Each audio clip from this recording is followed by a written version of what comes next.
Hello my dear students, कैसे हैं आप सब। आई होप आप सब बहुत बढ़िया होंगे। मैं प्रिंस स्वागत करता हूं आप सबका एक बार फिर से आपके अपने चैनल कॉमर्स अड्डा 247 के ऊपर।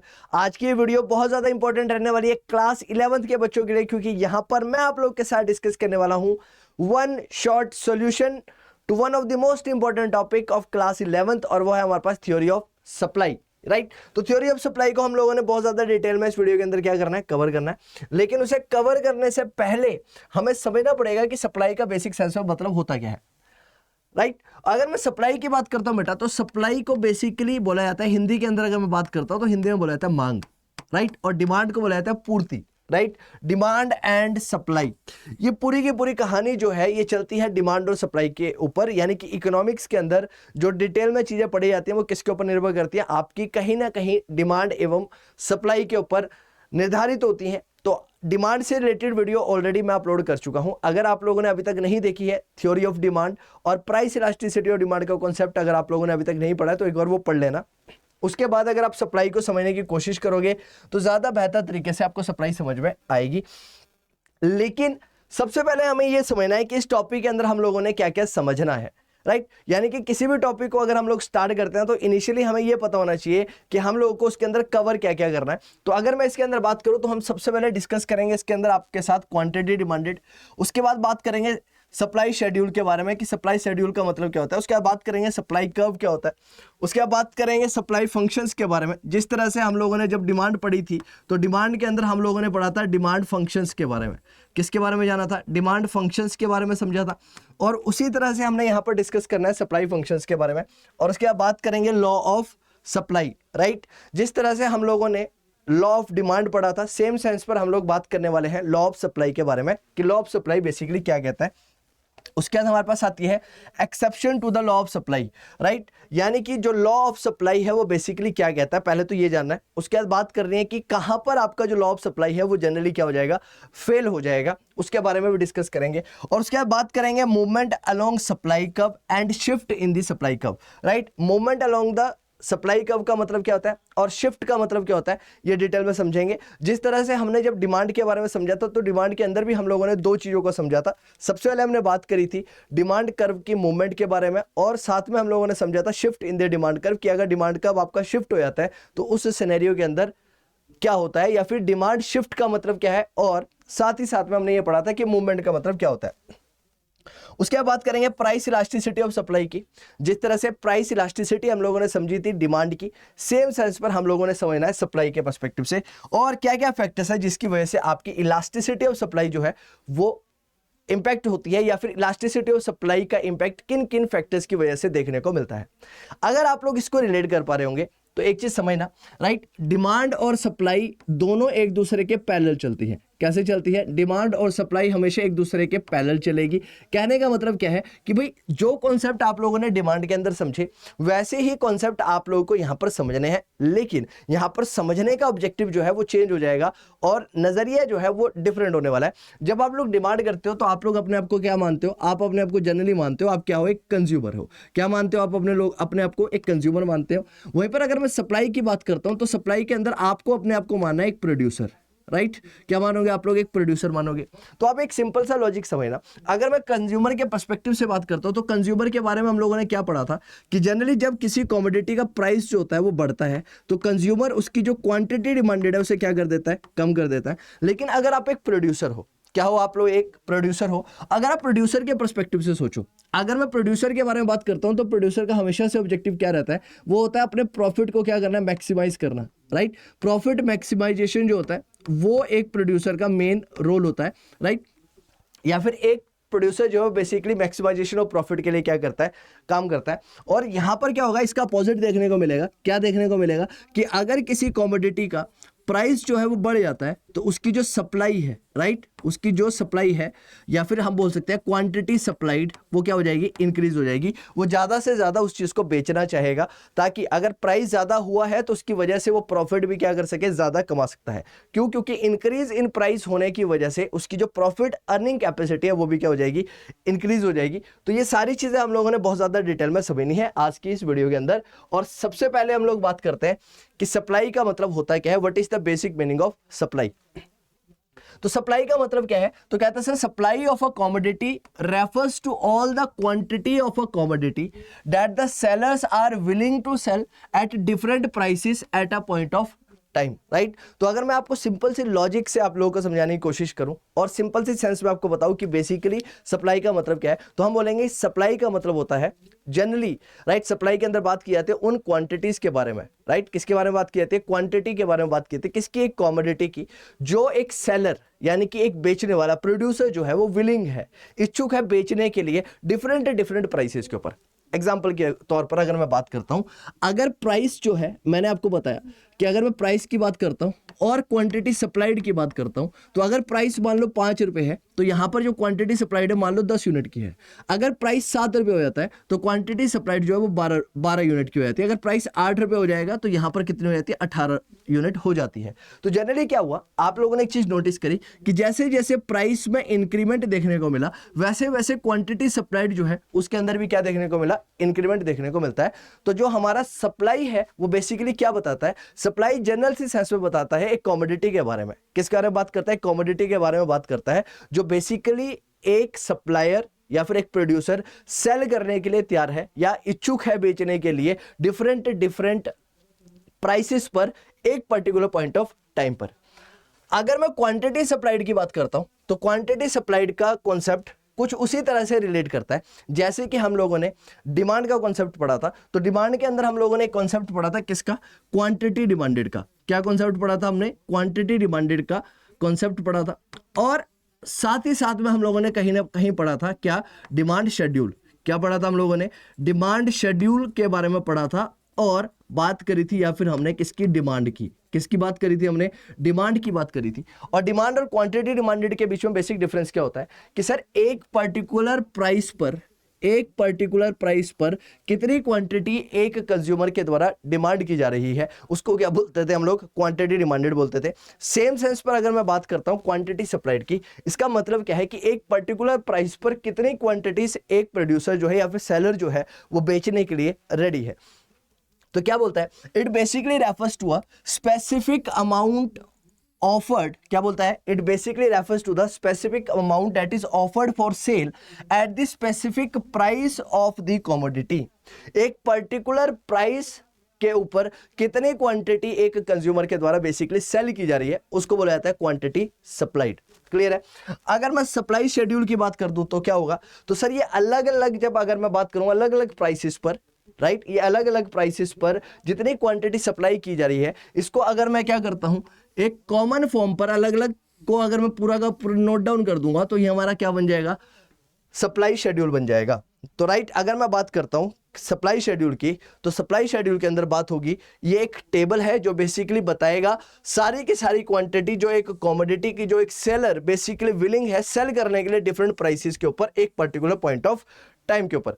यानी मेरे प्यारे बच्चों, एक पर्टिकुलर पॉइंट ऑफ टाइम पर जो प्रोड्यूसर के द्वारा या फिर सेलर के द्वारा जो कमोडिटी बेची जा रही है उसका कंबाइंड फॉर्म में उसको क्या करना, देखना, उसको क्या बोला जाता है, हमारा सप्लाई शेड्यूल बोला जाता है। क्या बोला जाता है, हमारा सप्लाई शेड्यूल बोला जाता है। जिस तरह से हमने बात करी थी डिमांड शेड्यूल की, सेम सेंस पर यहां पर क्या आता है, हमारा सप्लाई शेड्यूल आता है, उसके बारे में बात होती है। अगर मैं सप्लाई शेड्यूल की बात करूं तो आप लोगों ने कहीं ना कहीं बहुत ज्यादा डिटेल में कहीं ना कहीं आप लोगों ने पढ़ा है डिमांड शेड्यूल। क्या पढ़ा है आपने, डिमांड शेड्यूल पढ़ा है। सेम सेंस में हमारे पास क्या है, सप्लाई शेड्यूल है। क्या है हमारे पास, सप्लाई शेड्यूल है। लेकिन एक चीज समझना, जब हम लोगों ने डिमांड शेड्यूल के बारे में बात करी, किसके बारे में बात करी, डिमांड शेड्यूल के बारे में बात करी थी, तो हम लोगों ने दो केसेस के अंदर इसको बनाने की या फिर समझने की कोशिश करी थी। सबसे पहले हमने बात करी थी इंडिविजुअल डिमांड कर्व की। किसकी बात करी थी हमने, इंडिविजुअल डिमांड शेड्यूल की बात करी थी, राइट। और उसके साथ साथ हम लोगों ने बात करी थी किसकी, मार्केट डिमांड शेड्यूल की। किसकी बात करी थी, मार्केट डिमांड शेड्यूल की बात करी थी। सेम सेंस पर मेरे प्यारे बच्चों, जब हम लोग बात करने वाले हैं किसकी, सप्लाई की, किसकी बात करने वाले हैं, सप्लाई की बात करने वाले हैं, तो सप्लाई के अंदर भी जब हम लोग सप्लाई शेड्यूल के बारे में पढ़ेंगे तो यहां पर भी हम दो पैरामीटर से इसको पढ़ने वाले हैं। एक हमारे पास इंडिविजुअल सप्लाई शेड्यूल के बारे में पढ़ा जाएगा और दूसरा यहां पर पढ़ा जाएगा मार्केट सप्लाई शेड्यूल के बारे में, राइट। इंडिविजुअल सप्लाई शेड्यूल के बारे में और मार्केट शेड्यूल सप्लाई के बारे में यहां पर डिटेल में पढ़ा जाता है, राइट। तो अगर मैं इंडिविजुअल सप्लाई शेड्यूल की बात करता हूं तो इंडिविजुअल का मतलब क्या है, एक, राइट। तो यहां पर किसके बारे में बात होने वाली है, ये एक टेबल है जो शो करता है all the quantity of a commodity that a single seller is willing to sell at a various prices at a particular point of time. Individual supply schedule के अंदर एक सिंगल सेलर की बात होगी कि कितनी कमोडिटी को दिए गए प्राइसेस के ऊपर एक सिंगल सेलर जो है वो सेल करना चाहता है। और वहीं पर अगर मैं बात करता हूं मार्केट सप्लाई शेड्यूल की, तो इसका बेसिक सा मतलब है कि एक टेबल है जो बताता है सारी की सारी क्वांटिटी एक कमोडिटी की जो एक सेलर विलिंग है सेल करने के लिए अलग अलग प्राइसेस पर eight a point of time. यहां पर किसकी बात होगी, सारे के सारे सेलर्स की बात होने वाली है, यानी कि सारे के सारे मार्केट के अंदर जितने भी सेलर्स हैं वो मिलकर राइट किस प्राइस पर क्वांटिटीज को किस तरह से सेल करना चाहते हैं या इच्छुक है उसको बेचने के लिए, उसको पढ़ा जाता है किसके अंदर, सप्लाई शेड्यूल के अंदर। क्लियर है। अब अगर मैं आप लोगों के साथ बात करता हूं सप्लाई कर्व की, राइट। अब सप्लाई कर्व का मतलब क्या हुआ कि जो हम लोगों ने अभी थोड़ी देर पहले सप्लाई शेड्यूल बनाया, इस सप्लाई शेड्यूल का क्या कर दूंगा मैं, ग्राफिकल रिप्रेजेंटेशन कर दूंगा। जब मैं इसको ग्राफिकली रिप्रेजेंट कर देता हूं तो इसके ग्राफिकल रिप्रेजेंटेशन से बनता है हमारा क्या, सप्लाई कर्व। तो क्या है, it is a diagrammatic representation of all the quantity of a commodity that sellers are willing to sell at different prices at a particular point of time. कैसा करना बेटा, एक डायग्रामेटिक रिप्रेजेंटेशन करना, यानी कि जब मैं आपके सप्लाई शेड्यूल को डायग्रामेटिकली रिप्रेजेंट कर दूंगा, डायग्रामेटिकली बता दूंगा, तो मेरा निकल कर आ जाएगा क्या, सप्लाई कर्व, राइट। अब अगर मैं सप्लाई कर्व की बात करता हूं तो मैंने आप लोगों को क्या बताया कि जनरली थ्योरी ऑफ डिमांड अगर आप लोगों ने पढ़ी है तो आप लोगों को पता है कि क्वांटिटी डिमांडेड और प्राइस के बीच में इनवर्स रिलेशनशिप होता है। इनवर्स रिलेशनशिप का मतलब क्या है कि जैसे जैसे आप लोगों के प्राइसेस बढ़ेंगे, जैसे जैसे आप लोगों के प्राइसेस बढ़ते हैं, आपकी क्वांटिटी डिमांडेड जो है वो कम हो जाती है। लेकिन थ्योरी ऑफ सप्लाई इसका क्या है, अपोजिट है। और वो क्या कहती है कि जैसे जैसे prices of a commodity increase होंगे वैसे वैसे जो क्वांटिटी सप्लाइड है उसको भी क्या किया जाएगा, इंक्रीज किया जाएगा। तो इसका मतलब कैसा रिलेशन होने वाला है, पॉजिटिव रिलेशन होने वाला है। अब इसको समझ लेते हैं। आप लोगों के लिए मैं बनाता हूं एक सप्लाई शेड्यूल, और सप्लाई शेड्यूल के ऊपर सबसे पहले बात करते हैं price of commodity, commodity x है, और उसकी क्वांटिटी सप्लाइड के बारे में बात करते हैं। जब प्राइस 5 रुपीज था तो क्वांटिटी सप्लाइड कितनी हुई, मान लो 10 यूनिट हुई। जब प्राइस 7 रुपए हुआ तो क्वांटिटी सप्लाइड 12 हुई। जब प्राइस 8 रुपए हुआ तो क्वांटिटी सप्लाइड कितनी होगी, 18 होगी। जब प्राइस 10 रुपए हुआ तो क्वांटिटी सप्लाइड मान लेते हैं 24 हो गई। कितनी होगी, 24 हो गई। अब इसको अगर मैं डायग्रामेटिकली रिप्रेजेंट करता हूं तो डायग्रामेटिक रिप्रेजेंटेशन के अंदर यहां पर अगर मैं क्वांटिटी सप्लाइड की बात करता हूं और यहां पर अगर मैं प्राइस की बात करता हूं और यहां पर मैं क्या रखता हूं, प्राइस को रखता हूं, और मान लो एक्स एक्सिस के ऊपर हमारी क्वांटिटी सप्लाइड है और वाई एक्सिस के ऊपर हमारा प्राइस है, तो अगर मैं इससे रिलेटेड बात करूं तो यहां पर मान लेते हैं कि प्राइस कितना बेटा, सबसे पहले देखो यहां पर 5 है, फिर मैं मान लेता हूं 10 है, फिर मान लेता हूं बेटा 15 है। यहां पर उसी तरह से मैं बात कर लेता हूं कितना बेटा, 5, 10, या फिर मैं बोलता हूं 10 और यहां पर मान लेते हैं 20 और यहां पर हो जाता है 30, राइट। अब इसको अगर मैं रिप्रेजेंट करता हूं तो रिप्रेजेंटेशन करते टाइम पर देखिए, जब प्राइस कितना था, 5 था, तो क्वांटिटी सप्लाइड कितनी थी, 10 थी। कितनी थी, 10 थी हमारी, है ना। तो यहां पर कितना है हमारा, एक्स एक्सिस को पहले लिखा, यहां पे लिखा 5, 10। जब प्राइस 7 रुपए हुआ तो क्वांटिटी डिमांडेड हो गई 12, यानी कि कुछ इस तरह से आ जाएगा, कितना आ गया, 7, 12 इस पर्टिकुलर पॉइंट पर। उसके बाद हमारे पास क्या है, जब प्राइस 8 रुपए हुआ तो यहां पर कितनी होगी बेटा, यहां पर हो गई टोटल हमारे पास 8 रुपए हुआ तो हो गई हमारी 18, यानी कि यहां कहीं पर मान लेते हैं इसको 8, 18। और फिर जब प्राइस 10 रुपए हुआ तो क्वांटिटी हो गई आपकी कितनी, 24। कितनी हो गई, 24, यहां पर मान लेते हैं, यहां पर आ गया। और ये कितना पॉइंट है हमारा, 10, 24। अगर मैं इसको कनेक्ट करूंगा, इन डॉट्स को जोड़ूंगा तो मेरा जो कर्व है वो कुछ इस तरह से आप लोगों को देखने को मिलेगा। और ये कैसा कर्व दिखेगा आपको, एक प्रोग्रेसिव सा कर्व दिखेगा। और ये जो कर्व है इसी को बोला जाता है आपका सप्लाई कर्व। क्या बोला जाता है इसको, सप्लाई कर्व बोला जाता है, राइट। और जो डिमांड कर्व है वो कैसा होता है बेटा, डिमांड कर्व आप लोगों ने पढ़ा कुछ इस तरह से होता है। और जहां पर आप लोगों के डिमांड और सप्लाई कर्व एक दूसरे को इंटरसेक्ट करेंगे वहां पर आता है बेटा इक्विलिब्रियम। क्या आता है वहां पर, आपका इक्विलिब्रियम आता है। दिस इज द पॉइंट और दिस इज द इक्विलिब्रियम।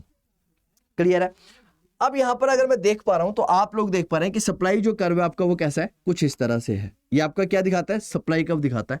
क्यों सप्लाई कर्व इस तरह से आ रहा है, पॉजिटिव रिलेशनशिप दिखाता है प्राइस और क्वांटिटी सप्लाइड के बीच में, इसलिए जो आपका कर्व है वो कुछ इस तरह से देखने को मिलता है। तो अगर मैं इंडिविजुअल सप्लाई कर्व की बात करूंगा तो अगेन जैसे कि हम लोगों ने इंडिविजुअल डिमांड शेड्यूल के बारे में बात करी थी, वहां पर इंडिविजुअल बायर के पर्सपेक्टिव से चीजों को समझने की कोशिश करी थी, यहां पर इंडिविजुअल सेलर के पर्सपेक्टिव से हम लोग चीजों को क्या करेंगे, समझने की कोशिश करने वाले हैं। तो जब मैं डायग्रामेटिक रिप्रेजेंटेशन कर दूंगा किसका, क्वांटिटीज ऑफ अ कमोडिटी, जो एक सिंगल सेलर जो है वो विलिंग है सेल करने के लिए डिफरेंट प्राइसेस पर एक पर्टिकुलर पॉइंट ऑफ टाइम पर, तो उसको क्या बोल देता हूं मैं, इंडिविजुअल सप्लाई कर्व बोल देता हूं।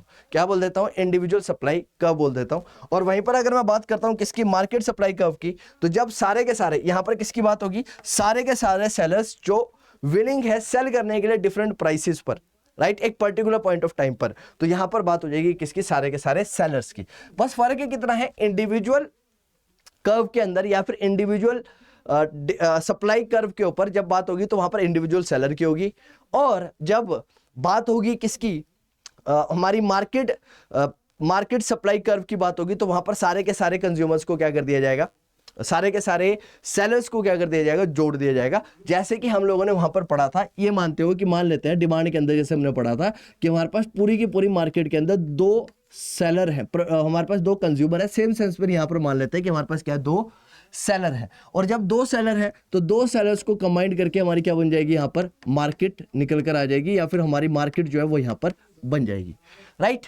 और उनके कॉम्बिनेशन से जो कॉम्बिनेशन निकल कर आएगा उसको हम लोग क्या बोल देंगे, और फिर जब उसको हम लोग डायग्रामेटिकली प्रेजेंट कर देंगे तो उस डायग्रामेटिक प्रेजेंटेशन से हमारा निकल कर आएगा क्या, मार्केट सप्लाई शेड्यूल। क्या निकल कर आएगा, मार्केट सप्लाई शेड्यूल।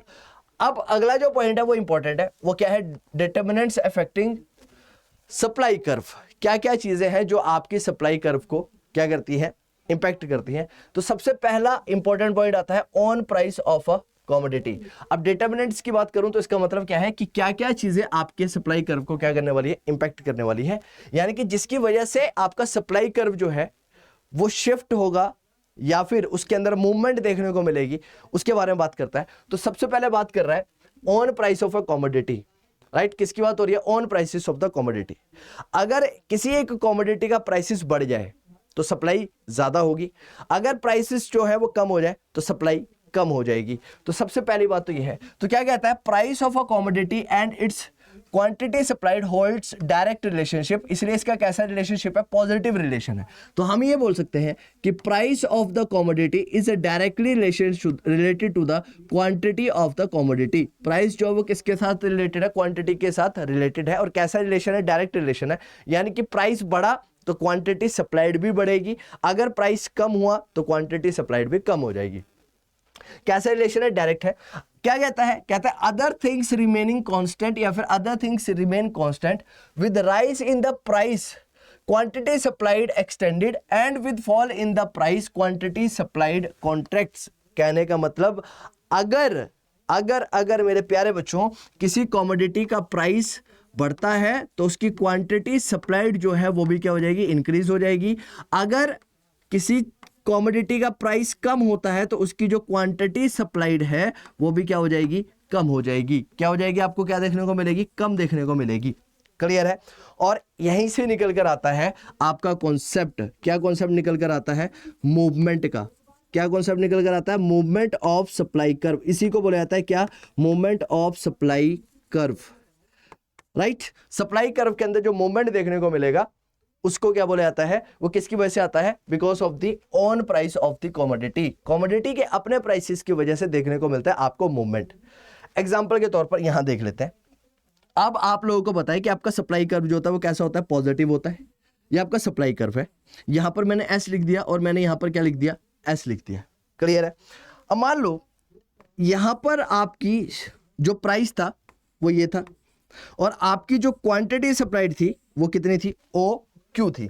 यानी कि अगर मैं फर्स्ट केस लेता हूं तो जब आपका प्राइस क्या था, when your price was OP, तो जो आपकी क्वांटिटी सप्लाइड थी वो कितनी थी, ओ क्यू थी। कितनी थी आपकी क्वांटिटी सप्लाइड, ओ क्यू थी। यानी कि ये आपकी क्वांटिटी सप्लाइड थी, राइट।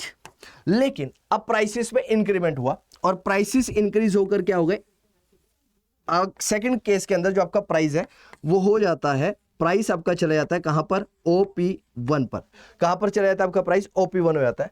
अब इसकी वजह से जो क्वांटिटी सप्लाइड है वो क्वांटिटी सप्लाइड भी क्या करेगी, इंक्रीज कर जाएगी, और आपकी क्वांटिटी सप्लाइड हो जाती है OQ1। क्या हो जाती है, OQ1। तो अब यहां पर अगर आप लोग देख पा रहे हो तो अब आपका जो कर्व है वो ज्यादा एरिया को क्या करने वाला है, कवर करने वाला है। तो इनिशियल बेसिस पर अगर आप बात करो तो आपकी जो इनिशियल बेसिस पर सप्लाई थी वो क्या थी, देखो एक बार समझने की कोशिश करना। क्या कहता है यहां पर, अगर इनिशियली अगर आप लोग देख रहे हैं तो आप लोगों की सप्लाई कितनी थी, इतनी थी, राइट। ये आपका सप्लाई कर्व है, राइट।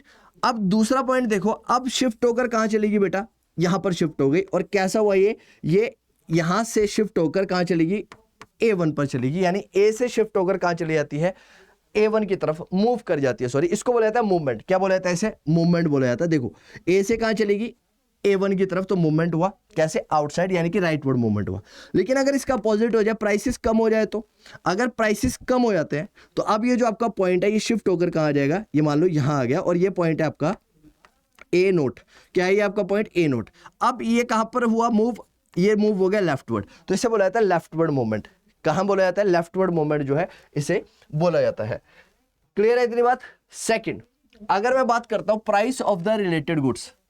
अब रिलेटेड गुड्स के अंदर अगर मेरे प्यारे बच्चों आप लोगों को पता होगा तो मैंने आपको ऑलरेडी बताया है कि हमारे पास रिलेटेड गुड्स दो तरह की होती हैं। कितने टाइप की रिलेटेड गुड होती है, दो टाइप्स की रिलेटेड गुड्स होती है। और रिलेटेड गुड्स के अंदर कौन कौन सी रिलेटेड गुड्स की बात करी थी हमने, राइट। एक तो हमने बात करी थी कॉम्प्लीमेंट्री गुड्स की, राइट। एक हमने बात करी थी कॉम्प्लीमेंट्री गुड्स की, और एक हम लोगों ने बात करी थी सब्स्टिट्यूट गुड्स की। किसकी बात करी थी, सब्स्टिट्यूट गुड्स की बात करी थी। कॉम्प्लीमेंट्री गुड्स का मतलब क्या होता है, वो गुड्स जो बेसिकली राइट वो क्या करती है, एक दूसरे को कंप्लीट करती हैं। जैसे कि एग्जांपल के तौर पर मैंने आपको बताया था पेन एंड रिफिल, ये दोनों क्या है, कॉम्प्लीमेंट्री है, दोनों के एक दूसरे के साथ चलती हैं। सब्स्टिट्यूट का बेसिक सा मतलब होता है कि दोनों का क्या है, एक दूसरे का, दोनों का ऑल्टरनेट अवेलेबल है। तो अगर एक के प्राइसेस में इंक्रीज होता है तो दूसरे की क्वांटिटी डिमांडेड बढ़ जाती है। वो ऐसा कुछ हमने पढ़ा था जब हमने डिमांड पढ़ा था। तो अब अगर मैं रिलेटेड गुड्स की अगर बात करूंगा तो सप्लाई के ऊपर कैसे इंपैक्ट जो है वो इसका पड़ता है उसको समझेंगे। तो क्या कहता है, कहता है sir supply of a good depends upon the price of the related goods. तो सप्लाई का इंपैक्ट भी आपकी रिलेटेड गुड्स के ऊपर देखने को मिलता है। Consider a firm selling two substitute goods. If price of a good rises in the market, the firm will be willing to sell less of the other goods at its existing price. ध्यान से समझना मेरे प्यारे बच्चों, क्या कहता है, substitute goods की बात करते हैं। सब्स्टिट्यूट गुड्स का मतलब क्या हुआ कि जिसका मार्केट के अंदर क्या है, रिप्लेसमेंट अवेलेबल है। सब्स्टिट्यूट गुड्स का मतलब हुआ कि जिसका मार्केट के अंदर रिप्लेसमेंट अवेलेबल है। तो सब्स्टिट्यूट गुड्स का मार्केट के अंदर रिप्लेसमेंट आप लोगों को देखने को मिलेगा। अब इसका रिप्लेसमेंट है, अब रिप्लेसमेंट होता है तो क्या होता है जनरली, अगर मान लो बेटा हमने बात करते हैं प्राइसेस ऑफ कोका कोला और साथ ही में हमने बात करी प्राइसेस ऑफ थम्स अप। अगर आप लोगों को पता होगा तो जब प्राइसेस ऑफ कोका कोला बढ़ जाते हैं या फिर कोक के प्राइसेस जो वो बढ़ जाए तो उसकी जो क्वांटिटी डिमांडेड है वो क्या हो जाती है, कम हो जाती है, राइट। लेकिन प्राइसेस ऑफ थम्स अप जो है वो कांस्टेंट है, तो क्वांटिटी डिमांडेड जो है वो क्या होगी, इसकी बढ़ जाएगी। लेकिन अब सोचो, आप ये तो सोच रहे थे जब क्या थे, आप एक कंज्यूमर थे, तो कंज्यूमर हमेशा ऐसे ही सोचने की कोशिश करेगा। लेकिन अगर आप प्रोड्यूसर हो या फिर आप एक सेलर हो और सेलर के पर्सपेक्टिव से इस चीज को समझने की कोशिश करते हो तो एक चीज समझना, सेलर के अगर बारे में बात की जाए और सेलर के पर्सपेक्टिव से इसे समझा जाए तो सेलर क्या करना चाहेगा, अगर कोक के प्राइसेस में इंक्रीमेंट होता है तो वो कोक की क्वांटिटी सप्लाई को इंक्रीज करना चाहेगा और कोशिश करेगा कि थम्स अप की क्वांटिटी सप्लाई को क्या किया जाए, कम किया जाए, ताकि लोग ज्यादा से ज्यादा कोक को क्या कर सके, परचेज कर सके। क्योंकि जितना ज्यादा लोग कोक को परचेज करेंगे उतना ज्यादा उसका प्रॉफिट बढ़ेगा, उसकी वजह से उसकी जो सेल्स है वो इंक्रीज होगी, राइट। तो क्या होगा, अगर प्राइस ऑफ कोक इंक्रीज होता है तो इसकी वजह से क्वांटिटी सप्लाइड ऑफ कोक को क्या किया जाएगा, इंक्रीज किया जाएगा, और quantity supplied of Thums Up को क्या किया जाएगा, कम किया जाएगा, ताकि ज्यादा प्रॉफिट जो है वो कमाया जा सके। यहां पर क्या बोलता है, consider a firm selling two substitute goods, if price of a goods rises in the market the firm will be willing to sell less of the other goods at its existing prices. वो कोशिश करेगी कि कम से कम goods को क्या किया जाए, बेचा जाए, राइट। अब इसको समझ लेते हैं, राइट। अब ध्यान से समझना, यहां पर प्राइस है और यहां पर हमारे पास क्या है, क्वांटिटी सप्लाइड है, क्लियर है, राइट। एक कमोडिटी की बात हो रही है, उसके प्राइस की बात कर रही है, उसकी क्वांटिटी सप्लाइड की बात की जा रही है। क्लियर है? इनिशियली जो सप्लाई कर्व था वो ये था, क्या था सप्लाई कर्व? ये था as was the initial supply curve. Then हमारे पास सप्लाई कर्व क्या है, हमारे पास आया S1A1। क्या है हमारे पास? S1A1 आया, और ये सप्लाई कर्व क्या आया? इसके पैरेलल आया। क्लियर है इतनी बात? तो अब इनिशियली अगर बात की जाए तो जो सप्लाई थी वो कितनी थी? पॉइंट ए पर थी, लेकिन अब इसको क्या किया गया? इसको बढ़ा दिया गया, सप्लाई को क्या कर दिया गया? बढ़ा दिया गया। आ रही है बात समझ में या नहीं आ रही है? क्लियर है इतनी बात? राइट। तो पहले इनिशियली क्वांटिटी सप्लाइड OQ थी, अब इसको बढ़ाकर क्या कर दिया गया? OQ1 कर दिया गया। क्या कर दिया गया? OQ1 कर दिया गया। और यहां पर आप लोग देखिएगा, आप लोग को शिफ्ट देखने को मिलेगा। क्या देखने को मिलेगा? शिफ्ट देखने को मिलेगा आपके सप्लाई कर्व के अंदर। क्लियर है इतनी बात? नाउ नेक्स्ट पॉइंट, और क्या क्या चीजें हैं जिसके ऊपर आपकी जो सप्लाई है उसका इंपैक्ट देखने को मिल सकता है। Next point is price of factors of productions. अगर prices of factors of productions की अगर बात की जाए तो आप लोगों को पता है कि आपके पास 4 फैक्टर्स ऑफ प्रोडक्शन है, एक लैंड, लेबर, कैपिटल, एंटरप्रेन्योरशिप। अब मान लो फैक्टर्स ऑफ प्रोडक्शंस के जो प्राइसेस है वो बढ़ जाए। पहले लेबर आपको 10 रुपए की मिल रही थी, अब आपको लेबर 20 रुपए की मिलती है, तो जाहिर सी बात है आपके जो प्राइसेस है वो इंक्रीज होंगे। राइट? क्या कहता है? If price of the production increases, right, तो आप क्या कहते हैं? अगर फैक्टर्स ऑफ प्रोडक्शंस जो है, अगर prices of factors of production में इंक्रीमेंट होगी तो उसकी वजह से प्रोडक्शन जो है, राइट, उसके प्राइस में भी क्या हो जाएगी? इंक्रीमेंट होगा। इसकी वजह से आपकी जो प्रोडक्शन है उस प्रोडक्शन के प्राइसेस में भी इंक्रीमेंट होगा। तो हमें क्या करना है? Then profit will decrease. अब ध्यान से समझो, फैक्टर्स ऑफ प्रोडक्शन बढ़े तो उसकी वजह से प्रोडक्शन के जो प्राइसेस हैं, प्राइस ऑफ प्रोडक्शन जो है वो भी इंक्रीज होगा, और जब प्राइस ऑफ प्रोडक्शन इंक्रीज होगा तो इसकी वजह से डिक्रीज देखने को मिलेगा। किसके ऊपर? There will be decrease in the profit, और जब प्रॉफिट में कमी होगी तो इसकी वजह से supply will also be decreased, और आपकी सप्लाई को भी क्या करना पड़ेगा? कम करना पड़ेगा। कम सप्लाई जो है वो की जा सकेगी प्राइसेस के ऊपर। Curve will observe a backward shift. क्या देखा जाएगा? बैकवर्ड शिफ्ट देखा जाएगा। If price of the production decreases, price of the production factors of production decreases, then supply will increase and the curve will be rightward shift, और आपका जो curve है वो कहां की तरफ शिफ्ट हो जाएगा? राइटवर्ड शिफ्ट हो जाएगा। देन अगर मैं बात करता हूं गवर्नमेंट पॉलिसी की, अगर गवर्नमेंट पॉलिसी प्रोड्यूसर के फेवर में है तो वो ज्यादा से ज्यादा सप्लाई करेगा, अगर उसके अगेंस्ट में आ जाए तो वो सप्लाई को क्या कर देगा? कम कर देगा। कहता profit and supply will decrease with the decrease with the increase। क्या कहता है? profit and supply will decrease with decrease in the tax resulting in backward shift, and profit and supply will increase if the government will provide subsidy resulting in the forward shift of curve। right? यहां पर होगा आपका, यहां पर आएगा increase। बेटा यहां पर थोड़ा सा करेक्ट करने की जरूरत है, यहां पर आने वाला है increase।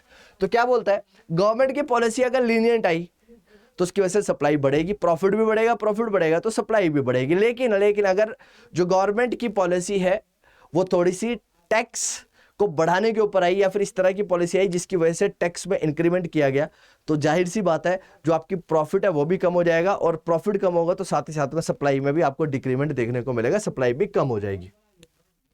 Then goal of a firm, अगर फर्म का गोल है क्या करने का? प्रॉफिट को, अपनी सेल्स को मैक्सिमाइज करने का, तो ज्यादा से ज्यादा क्वांटिटी को सप्लाई किया जाएगा सेम प्राइस के ऊपर। And opposite, if goal is maximize is to maximize sale. Right? क्या कहता है? अगर ज्यादा से ज्यादा क्वांटिटी क्या की जाएगी? सप्लाई की जाएगी सेम प्राइसेस के ऊपर। अगर सेल्स, अगर एक फर्म चाहती है कि ज्यादा से ज्यादा सेल्स जो है वो कर सके, ज्यादा से ज्यादा सेल्स को किया जा सके, सेल्स को बढ़ाया जा सके, तो सेम प्राइसेस के ऊपर ज्यादा बेच सकती है। Number of firms in the industry, increase in the numbers of firms implies increase the market supply, decrease in the number of the firm resulting the decrease in the market supply.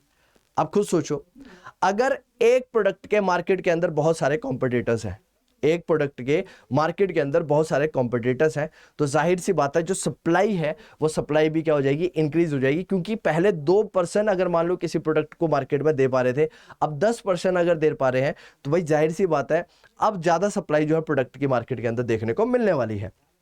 तो यहां पर यही बात बोलेगी, increase in the number of the firms, अगर firms में increment आता है तो मार्केट सप्लाई आपकी बढ़ेगी, अगर डिक्रीमेंट आएगा फर्म में तो आपकी जो मार्केट सप्लाई है वो भी क्या हो जाएगी? कम हो जाएगी।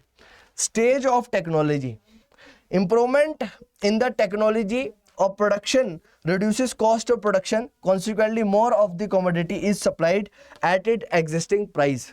अगर टेक्नोलॉजी में चेंजेस आते हैं, टेक्नोलॉजी में इन्हेंसमेंट होता है, अगर आपकी टेक्नोलॉजी इंक्रीज होती है, टेक्नोलॉजी बढ़ती है, तो टेक्नोलॉजी में बढ़ने की वजह से आपकी जो सेल्स है वो भी क्या हो जाएगी, बढ़ जाएगी, प्रोडक्शन ज़्यादा होगी, और प्रोडक्शन ज़्यादा होने की वजह से आपकी जो सेल्स है वो बढ़ेगी, तो आपकी जो क्वांटिटी सप्लाइड है वो भी क्या हो जाएगी, इंक्रीज हो जाएगी। नेक्स्ट क्या कहता है, बिजनेस एक्सपेक्टेशंस। अगर आपको एक्सपेक्टेशन है कि जो आपका बिजनेस है वो बुलिश है, बुलिश का मतलब क्या है कि फ्यूचर में इंक्रीज होने वाला है, आप लोग ये मानते हैं, यानी कि एक प्रोड्यूसर जो है वो ये मानता है कि फ्यूचर में जो उसका बिजनेस है वो इंक्रीजिंग नेचर का, या फिर हो सकता है फ्यूचर में जो बिजनेस है वो बढ़े, तो उसके बढ़ने की वजह से राइट, अगर वो एक्सपेक्टेशंस है या फिर एक्सपेक्टेशन रखता है कि भाई जो आपका बिजनेस है वो बुलिश नेचर का है, इंक्रीज होने वाला है फ्यूचर में, तो आप उसकी सप्लाई क्या कर दोगे, बढ़ा दोगे, तो इन्वेस्टमेंट करोगे, इन्वेस्टमेंट करने की वजह से राइज होगा आपकी सप्लाई के अंदर, और आपकी सप्लाई जो होगी वो भी बढ़ना शुरू हो जाएगी। और इसी का अपोजिट जो है वो होता है जब आप क्या हो, बियरिश एक्सपेक्टेशंस है आपकी मार्केट से रिलेटेड, आप बियर हो मार्केट से रिलेटेड कि भाई मार्केट में आपका जो प्रोडक्ट है वो ज़्यादा बिकने वाला नहीं है, तो आप जाहिर सी बात है उसकी सप्लाई को भी क्या कर दोगे, कम कर दोगे। तो हम लोगों ने यहां पर क्या समझा, हम लोगों ने एक सिंपल से सेंस में जानने की कोशिश करी कि सप्लाई के और भी बहुत सारे फैक्टर्स हैं जिसके ऊपर आपकी जो सप्लाई है वो बेसिकली क्या करती है, डिपेंड करती है। सप्लाई सिर्फ और सिर्फ आपके प्राइस के ऊपर ही डिपेंड नहीं करती है, there are other determinants also that basically impact the prices of the commodity. आ रही है बस समझ में, that basically impact the supply of the commodity. ये समझने की हम लोगों ने यहां पर क्या करी, कोशिश करी। अब अगला इंपॉर्टेंट पॉइंट आता है लॉ ऑफ सप्लाई। जो आपका सप्लाई का सिद्धांत है वो क्या कहता है, पूर्ति का सिद्धांत बेसिकली कहता क्या है, right. Law of supply basically state that other things remaining constant, और इसको इकोनॉमिक्स के अंदर बोला जाता है क्या बेटा, सिट्रस पेरिबस। क्या बोला जाता है, सिट्रस पेरिबस बोला जाता है इसे। तो क्या कहता है, बाकी चीजों को कहता है कांस्टेंट रखो। तो भैया रिलेशन किसके बीच में देखना है, रिलेशन देखना है हमने सिर्फ और सिर्फ प्राइस के बीच में और क्वांटिटी सप्लाइड के बीच में, बस इन दोनों के बीच में हम लोग रिलेशनशिप को क्या करेंगे, देखने की कोशिश करेंगे। तो क्या कहता है, बाकी चीजों को कांस्टेंट रखो और रिलेशनशिप देखो प्राइस और क्वांटिटी सप्लाइड का। तो क्या कहता है, there is a positive relationship between on price of a commodity, on price of the commodity and its quantity supplied. Price और क्वांटिटी सप्लाइड के बीच में आपको एक पॉजिटिव रिलेशन जो है वो देखने के लिए मिलने वाला है। क्या कहता है, इसका मतलब है with the rise in the on prices of a commodity, अगर किसी कमोडिटी के प्राइसेस में आप लोगों को इंक्रीमेंट देखने को मिलता है तो उसकी वजह से कहता है आपकी जो क्वांटिटी सप्लाइड है वो भी इंक्रीज होते हुए, बढ़ते हुए दिखने वाली है। Quantity supplied extend and with the fall in on price of the commodity quantity supplied contract. अब एक इंपॉर्टेंट बात है, ध्यान से सुन लो मेरी, यानी कि लॉ ऑफ डिमांड जो है वो बताता है कि प्राइस और क्वांटिटी डिमांडेड के बीच में एक इनवर्स रिलेशनशिप है। कहने का मतलब कि अगर आपके प्राइसेस बढ़ते हैं तो आपके कंज्यूमर लेस क्वांटिटी डिमांड करता है उस कमोडिटी की, लेकिन आपका जो लॉ ऑफ सप्लाई है वो ये कहता है कि प्राइस और क्वांटिटी सप्लाइड के बीच में एक डायरेक्ट रिलेशनशिप है। कहने का मतलब कि अगर प्राइस अगर एक कमोडिटी का बढ़ेगा तो क्वांटिटी सप्लाइड जो है वो भी क्या हो जाएगी, इंक्रीज हो जाएगी, राइट। और अगर प्राइस जो है किसी कमोडिटी का, प्राइस के अंदर किसी कमोडिटी की कमी आती है तो क्वांटिटी सप्लाइड भी क्या हो जाएगी, उसकी कम हो जाएगी। ये बात यहां पर बोली गई है। लेकिन हम इसके अंदर कुछ एजम्पशन लेके चलते हैं और इस लॉ की कुछ एजम्पशन है। क्या कहता है, the law of supply assumes that all other determinants of the supply of commodity other than the on price of the commodity remain constant.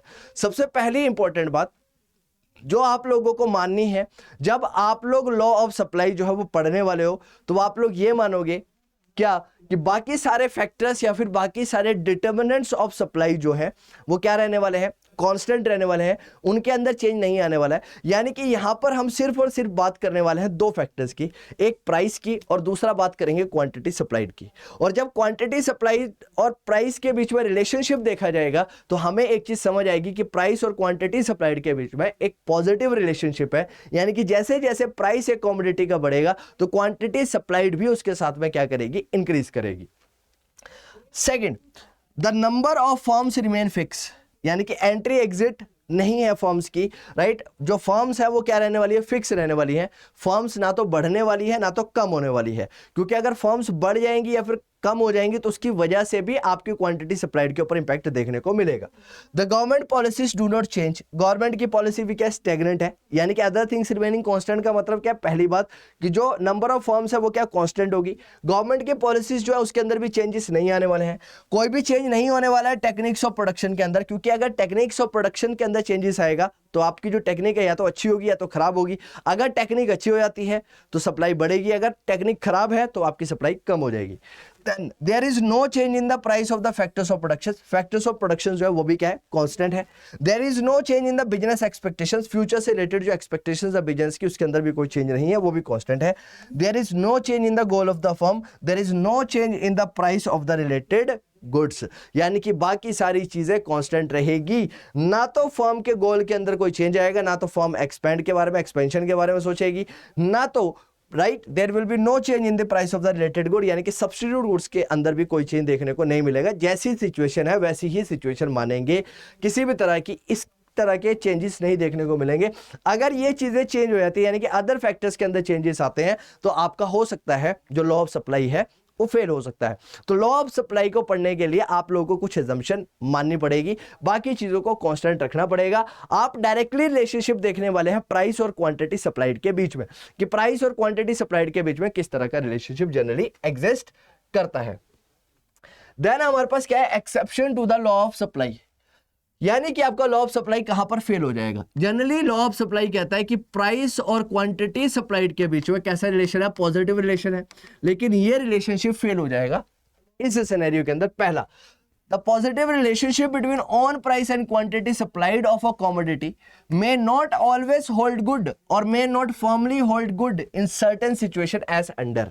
दिए गए सिचुएशंस के अंदर आपका लॉ ऑफ सप्लाई फेल होने वाला है, और वो सिचुएशन क्या है। सबसे पहली, the law of supply does not apply to agriculture product whose supply is governed by the natural factors, right, यानी कि आपके एग्रीकल्चर प्रोडक्ट्स के ऊपर आपका जो लॉ ऑफ सप्लाई है वो काम नहीं करने वाला है, क्योंकि इसको कौन डिसाइड कर रहा है, नेचर डिसाइड कर रहा है।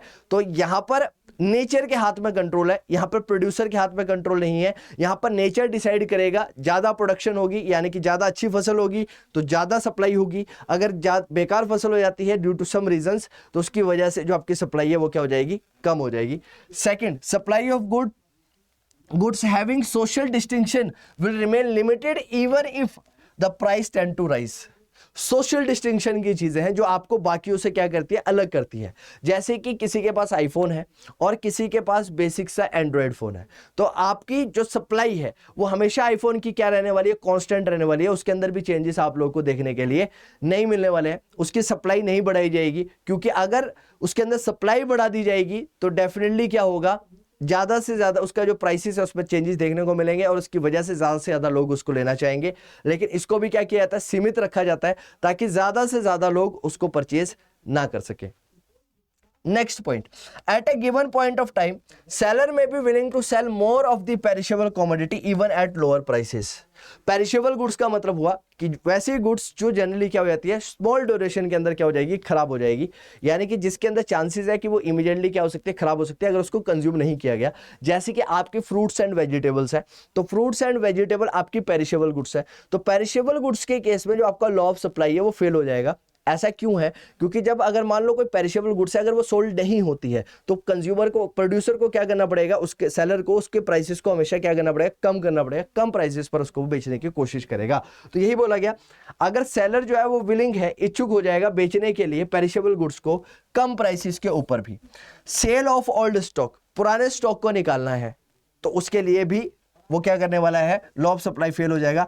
आर्टिस्टिक गुड है, ऑक्शन है, labour supply in under developed countries, right. Labour supply की अगर मैं बात करता हूं तो लेबर सप्लाई की अब सप्लाई ज्यादा हो गई, अब सप्लाई ज्यादा हो गई इसका मतलब भाई लेबर की सप्लाई ज्यादा हो गई। अब सप्लाई ज्यादा है लेबर की तो क्या होगी, अब लेबर इजीली अवेलेबल हो जाएगी, और जब लेबर इजीली अवेलेबल हो जाएगी तो कम से कम प्राइसेस के ऊपर भी वो लेबर क्या कर सकती है, काम कर सकती है। इसीलिए जो आपका लॉ ऑफ सप्लाई है वो क्या हो जाता है, यहां पर फेल हो जाता है, राइट।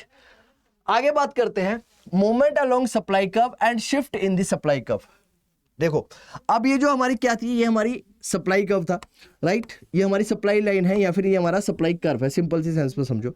मूवमेंट का मतलब क्या हो कि एक ही सप्लाई कर्व के ऊपर आप या तो राइटवर्ड या तो लेफ्टवर्ड क्या कर रहे हो, सप्लाई कर रहे हो, या फिर लेफ्टवर्ड जब ये मूव करता है एक सप्लाई कर्व लेफ्टवर्ड की तरफ, इसको एक्सटेंशन भी हो रहा है, एक्सटेंड कर रहा है या फिर ये कॉन्ट्रैक्ट कर रहा है, ये जनरली क्यों होता है, प्राइस की वजह से। तो देखो क्या कहता है, change in the quantity supplied, change in the quantity supplied is caused by the change in the price of the commodity, it is the movement along a supply curve, it is shown on the same supply curve, right. इसको बोला जाता है movement, right, इसको बोला जाता है extension, इसको बोला जाता है कॉन्ट्रैक्शन। यहां पर आपकी सप्लाई बढ़ रही है, यहां पर आपकी सप्लाई कॉन्ट्रैक्ट कर रही है, तो इसको बोला जाता है एक्सटेंशन और इसको बोला जाता है कॉन्ट्रैक्शन। तो इसको बोला जाएगा extension of the supply curve और इसको बोला जाएगा contraction of the supply curve. Clear है तेरी बात? जी sir. Next, change in supply, right, change in supply होने की वजह से और यहां पर अदर फैक्टर्स आएंगे, इसकी वजह से क्या होगा, आपकी सप्लाई कर्व अपवर्ड या फिर डाउनवर्ड मूव करने वाला है। तो क्या कहता है, change in the supply curve is caused by the factors other then the price of the commodity. तो याद रखना, जो चेंज आता है सप्लाई में, यानी कि आपकी जो सप्लाई कर्व है उसके अंदर जो आप लोग शिफ्ट देखते हो, वो शिफ्ट बेसिकली देखने को मिलता है फैक्टर्स अदर देन प्राइस की वजह से। किसकी वजह से देखने को मिलता है, these are basically scenes due to factors other than price. Price के अलावा कोई और फैक्टर्स की वजह से अगर आपकी सप्लाई के ऊपर इंपैक्ट देखने को मिले तो वो आपके सप्लाई कर्व को क्या कर देता है, शिफ्ट कर देता है अपवर्ड या फिर डाउनवर्ड। तो क्या कहता है, that is change in the prices of the other commodity, change in the technology, change in the price of the input, it is a shift of the supply curve, it is shown on the new supply curve. और shift हमेशा दिखाया जाता है दूसरे supply curve के ऊपर। Initially आपका जो सप्लाई कर्व था वो ये था, बाद में सप्लाई कर्व मान लो ये हो गया, और या फिर सप्लाई कर्व आपका ये आ जाता है। क्लियर है? अगर सप्लाई कर्व आपका अपवर्ड आया या फिर डाउनवर्ड आता है, तो डाउनवर्ड सप्लाई कर्व दिखा रहा है ज्यादा क्वांटिटी की कंजम्पशन।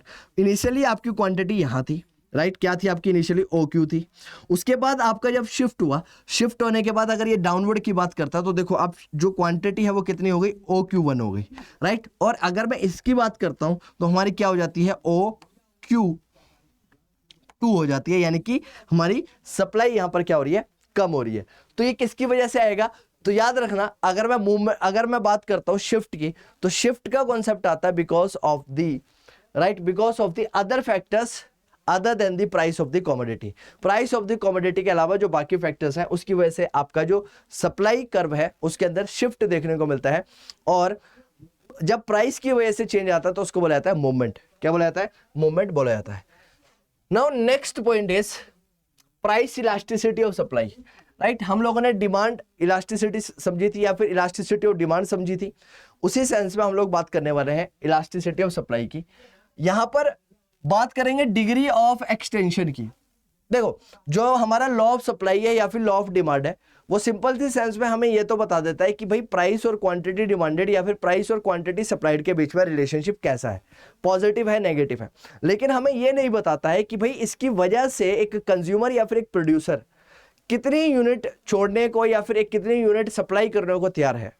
उसकी एक्सटेंशन, उसकी रिस्पॉन्सिवनेस, उस डिग्री ऑफ एक्सटेंशन और रिस्पॉन्सिवनेस को या फिर कॉन्ट्रैक्शन को बताया जाता है आपका इलास्टिसिटी ऑफ सप्लाई के द्वारा। तो यहां पर क्या बोलता है, it measure the degree of extension and contraction of the supply in response to a given change in on prices of the commodity, right. On prices of commodity की वजह से कितना एक्सटेंशन और कॉन्ट्रैक्शन हुआ वो दिखाया जाएगा इलास्टिसिटी ऑफ सप्लाई के अकॉर्डिंग। अगर मैं measurement of the price elasticity of supply की बात करूं कि भाई हम कैसे मेजर करने वाले हैं प्राइस इलास्टिसिटी ऑफ सप्लाई को, तो हमारे पास बहुत सारे मेथड है। सबसे पहला मेथड हमारे पास आता है प्रोपोर्शनेट मेथड, राइट। इस मेथड के according elasticity of supply is basically the ratio between the percentage change in the quantity supplies and percentage change in the price of the commodity. यानी कि कुछ इस तरह से है जैसे कि प्राइस इलास्टिसिटी ऑफ डिमांड हम लोग पढ़ते हैं, that is percentage change in quantity demanded upon percentage change in price. Same sense में जो हमारे पास प्रोपोर्शनेट मेथड है सप्लाई का, वो ये कहता है कि elasticity of supply is basically equals to percentage change in quantity supply divided by percentage change in the price. और ये कैसे निकाला जाता है आप लोगों को पता है, it is basically calculated at delta Q upon delta P into P by Q, right. ऐसे दिखाया जाएगा। और आप लोग इलास्टिसिटी ऑफ सप्लाई बोल सकते हैं, क्या होती है, delta Q upon delta P into P upon Q। अब दूसरा मेथड हमारे पास क्या है, जो हमारे पास है ज्योमेट्रिक मीन या फिर ज्योमेट्रिक मेथड। क्या है हमारे पास, ज्योमेट्रिक मेथड, राइट। अगर इलास्टिसिटी, राइट, ज्योमेट्रिक मेथड के अंदर अगर मैं बात करता हूं, सबसे पहले बात होगी जब इलास्टिसिटी कितनी आपकी 1 है और इलास्टिसिटी 1 क्या है, जब आपका प्राइस और क्वांटिटी सप्लाइड दोनों क्या कर रही हैं, इक्वली मूव कर रही हैं, राइट क्या कर रही है, इक्वली चेंज हो रही है। यानी कि अगर प्राइसेस के अंदर चेंज होता है तो उसकी वजह से जो क्वांटिटी सप्लाइड के अंदर चेंज आ रहा है वो दोनों क्या आ रहा है, बराबर है। तो अगर मैं इसको रिप्रेजेंट करूं तो हमारा जो कर्व है वो कैसा देखने को मिलेगा, आपको ऐसा कर्व देखने को मिलेगा। यस सुनो, अब यहां पर अगर आप लोग देख पा रहे होंगे, अगर आप लोग यहां पर कवर कर पा रहे होंगे तो आपको एक चीज देखने को मिलेगी, और वो क्या चीज आप लोगों को देखने के लिए मिलने वाली है कि प्राइस और सप्लाई दोनों ही इक्वली मूव कर रही हैं। एग्जाम्पल के तौर पर यहां पर देखो, जब प्राइस ये था तो क्वांटिटी सप्लाइड ये थी, जब प्राइस यहां से बढ़कर यहां हो गया तो क्वांटिटी सप्लाइड भी बढ़ गई। लेकिन ये बढ़ेगी कितनी, यहां पर अगर मैं बात करता हूं 5 है तो यहां पर भी प्राइस क्या होगा 5, यहां पर अगर 10 है तो यहां पर भी प्राइस क्या हो जाएगा 10 हो जाएगा। तो ये दिखाता है, और यहां पर अगर आप जो सप्लाई कर्व बनाओगे तो वो कुछ इस तरह से आने वाला है। तो जब आपकी इलास्टिसिटी ऑफ सप्लाई 1 है तो आपका जो कर्व है वो कुछ इस तरह से आता है। जब आपकी elasticity of supply is greater than 1, right इसका मतलब क्या है, राइट इलास्टिसिटी ऑफ सप्लाई जब 1 होगी तो जो आपका कर्व है वो टचिंग आएगा आपका किससे, आपके वाई एक्सिस से टच करता हो, यानी कि प्राइस से आपका क्या होगा, टच करते हुए आएगा। इस तरह से आपका जो है वो इलास्टिसिटी ऑफ सप्लाई जो है वो बनने वाला है जब ग्रेटर देन 1 होगी। 0 होगा तो उस केस के अंदर that will be parallel to your Y axis. कैसे आने वाला है आपका curve, parallel to Y axis आने वाला है। जब इलास्टिसिटी इंफिनिटी हो जाएगी तो आपका आने वाला है parallel to X axis, it will be parallel to X axis. जो आपका कर्व आएगा वो कैसे आएगा, that will be parallel to your X axis. अगर इनफिनाइट है तो आपका कर्व पैरेलल हो जाएगा आपके एक्स एक्सिस से, it will be parallel to X axis, right. Price में चेंज नहीं है लेकिन क्वांटिटी डिमांडेड में क्या आएगा, यहाँ पर चेंज देखने को मिलेगा। ऊपर वाले सिनेरियो के अंदर क्वांटिटी डिमांडेड के अंदर चेंज नहीं देखने को मिलेगा, प्राइस जो है वो बढ़ा दी जाएगी, प्राइस में चेंज देखने को मिलेगा। कब, जब इलास्टिसिटी 0 है। और जब इलास्टिसिटी इन्फिनिटी है तो उस केस के अंदर जो आपकी क्वांटिटी है उसमें चेंज होगा, राइट और प्राइस क्या रहेगा आपका, कांस्टेंट रहेगा, राइट। उसके बाद हम लोग पढ़ते हैं फैक्टर्स अफेक्टिंग दी सप्लाई। क्या क्या फैक्टर्स है जिसकी वजह से आपकी सप्लाई के ऊपर इंपैक्ट देखने को मिलता है। सबसे पहले nature of input used. If commonly available inputs are used, supply will be elastic. If input used are not commonly available, supply will be inelastic. अगर मैं बात करता हूं किसकी, इलास्टिक और इन इलास्टिक की, तो जनरली अगर इनपुट्स जो है वो बहुत आसानी से अगर आप लोगों को मिल रहे हैं तो आपकी सप्लाई इलास्टिक हो जाएगी, और अगर आपको इनपुट बहुत ज़्यादा आसानी से नहीं मिल पा रहे हैं तो आपकी सप्लाई इन इलास्टिक हो जाएगी। Natural constant, elasticity of supply is significantly influenced by the natural constant. If we wish to produce more teak wood it will take several years, therefore supply of teak would be less elastic, right। अब दूसरा क्या देखेंगे, natural constant, यानी कि जिस चीज को हम लोग प्रोड्यूस करने वाले हैं उसकी सप्लाई कितनी है, राइट क्या नेचर से हमें वो चीजें कितनी आसानी से हमें क्या है वो मिल रही हैं। अगर आसानी से हमें वो चीजें मिल जा रही हैं तो भाई जो इलास्टिसिटी है वो क्या होने वाली है, राइट कम हो जाएगी, यानी कि इनइलास्टिक हो जाएगी, राइट। और इसका मतलब क्या है कि भाई यहाँ पर क्या लेस इलास्टिक है। एग्जांपल के तौर पर टीक वुड का एग्जांपल दिया, तो टीक वुड के अंदर मैंने आपको बताया कि इसको क्या चाहिए, कुछ साल चाहिए। आपने एक टीक वुड के पेड़ को काट दिया तो उसको ग्रो करने के लिए फ्यूचर में बहुत ज्यादा टाइम चाहिए, तो इसकी जो सप्लाई है वो कैसे होने वाली है, इनइलास्टिक होने वाली है या फिर लेस इलास्टिक होने वाली है। Nature of the commodity, perishable goods जो होती है वो क्या होती है, लेस इलास्टिक होती है, right as compare to the durable goods, right. Durable goods जो होती हैं वो क्या होती है, ज्यादा इलास्टिक होती है। टाइम फैक्टर की अगर बात करूं, लॉन्गर टाइम पीरियड है तो ज्यादा इलास्टिसिटी होगी सप्लाई की, because over a long period of time factors are easily available and supply can be increased, right. अगर मैं बात करता हूं लॉन्ग पीरियड की, तो लॉन्ग पीरियड के अंदर फैक्टर्स को क्या किया जा सकता है, इंक्रीज किया जा सकता है, बढ़ाया जा सकता है, और इजीली फैक्टर्स हमें हो सकता है फ्यूचर में अवेलेबल हो जाए, तो यहां पर इलास्टिसिटी ज्यादा होगी। टेक्निक्स ऑफ प्रोडक्शन, अगर मैं टेक्निक्स ऑफ प्रोडक्शन की बात करता हूं तो टेक्निक्स ऑफ प्रोडक्शन जो है उसको इंप्रूव किया जा सकता है। अगर टेक्निक्स ऑफ प्रोडक्शन जो है वो इंप्रूव होती है तो ज्यादा इलास्टिक, अगर नहीं हो पाती है तो inelastic. Supply will be less elastic in case of productions of a commodity involves use of complex and expensive technology, right. यानी कि टेक्नोलॉजी बहुत ज्यादा कॉम्प्लेक्स और एक्सपेंसिव है या फिर टेक्नोलॉजी नहीं मिल रही है तो उस केस में लेस इलास्टिक हो जाएगी हमारी क्या सप्लाई, लेकिन अगर इजिली अवेलेबल है तो ज्यादा इलास्टिक होगी, ज्यादा इलास्टिसिटी देखने को मिलेगी।